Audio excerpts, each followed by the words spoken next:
പിറക്കുവാൻ ഉണ്ണി നീ വായു. ബേഥലേം മഞ്ഞൾ പോലെ ശാന്തിയും സൗഖ്യവും തായു.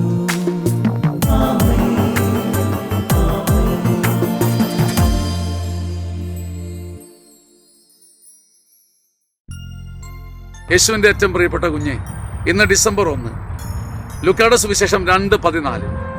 അത്യുന്നതങ്ങളിൽ ദൈവത്തിന് മഹത്വം, ഭൂമിയിൽ ദൈവകൃപ ലഭിച്ചവർക്ക് സമാധാനം.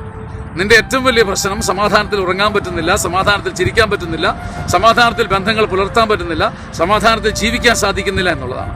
സമാധാനം ലഭിക്കാനുള്ള പോംവഴി, കുറുക്ക് വഴി, ഷോർട്ട് കട്ട് ലൂക്കാ സുവിശേഷങ്ങൾ പറഞ്ഞു തരുന്നു. ഡിസംബർ 1 തീയതി ഇന്ന് നിന്റെ ഹൃദയത്തിന്റെ നടുമുറ്റത്ത് വെച്ച് സുവിശേഷത്തിന്റെ സന്ദേശം ഇതാണ്: ദൈവത്തിന് മഹത്വം കൊടുത്താൽ, നിരന്തരം ദൈവത്തിന് മഹത്വം കൊടുത്താൽ, തനിയേ ദൈവകൃപ പാലല പോലെ ഒഴുകി വന്ന് നിനക്ക് സമാധാനം കിട്ടും. സഹോദര, നിനക്ക് സമാധാനം കിട്ടാത്തതിൻ്റെ കാര്യം നീ ദൈവത്തെ മഹത്വപ്പെടുത്താത്തതാണ്.